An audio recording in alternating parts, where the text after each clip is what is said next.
பெண்களை இழிவுபடுத்தும் வகையில் ஆபாச பாடல் பாடிய நடிகர் சிம்பு மற்றும் இசையமைப்பாளர் அனிருத்தை கைது செய்ய வலியுறுத்தி சென்னை டி நகரில் உள்ள நடிகர் சிம்பு வீட்டை முற்றுகையிட்டு இன்றும் பெண்கள் ஆர்ப்பாட்டம் நடத்தினர்.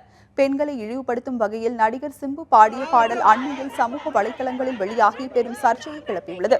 இதற்கு பல்வேறு தரப்பினரும் கண்டனம் தெரிவித்து வருகின்றனர். நடிகர் சிம்பு, இசையமைப்பாளர் அனிருத் ஆகியோரை கைது செய்ய கோரி தமிழகத்தின் பல்வேறு பகுதிகளிலும் போராட்டங்கள் நடைபெற்று வருகின்றன. இந்த நிலையில் சென்னை டி நகரில் உள்ள நடிகர் சிம்பு இல்லம் முன் அனைத்து இந்திய ஜனநாயக மாதர் சங்கம் சார்பில் இன்று ஆர்ப்பாட்டம் நடைபெற்றது. இதில் கலந்து கொண்ட பெண்கள் நடிகர் சிம்பு மற்றும் இசையமைப்பாளர் அனிருத்தின் உருவப்படங்களை தீ வைத்து எரித்தனர்.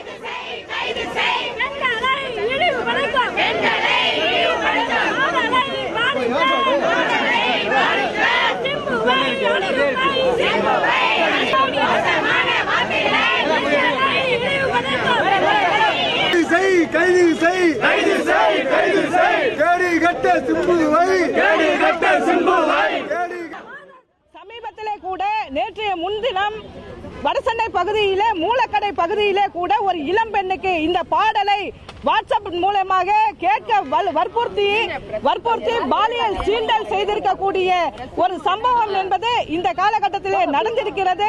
ஆகவே பெண்கள் மீதான வன்முறைகள் தொடர்ச்சியாக அதிகரிக்கக்கூடிய இப்படிப்பட்ட இந்த சூழலிலே இந்த பாடலை இசையமைத்திருக்கக்கூடிய அனிருத்தையும் சிம்புவையும் உடனடியாக கைது செய்து தக்க நடவடிக்கைகள் எடுக்க வேண்டும் என்கின்ற ஒரு கோரிக்கையை நாம் முன்வைக்கின்றோம். தமிழ்நாடு அரசுமே கட்டாயமாக கம்ப்ளைண்ட் ஃபைல் பண்ணியிருக்காங்க. இது வந்து அவங்க அவரை அரெஸ்ட் பண்ணியே ஆகணும். ஏன்னா இது வந்து இந்தியன் கான்ஸ்டிடியூஷன் பிரகாரம் அவர் செய்தது ஒரு குற்றம். அவர் வந்து தப்பிக்க முடியாது. அவர் வந்து கைது செய்தே ஆகணும். கைது செல்லன்னு சொல்லிச்சுன்னா நாங்கள் மாதர் சங்கம் மீன்ஸ் வாலிப சங்கம் எல்லாரும் இணைஞ்சு பல தரப்பட்ட போராட்டங்கள் பண்ணுவோம்.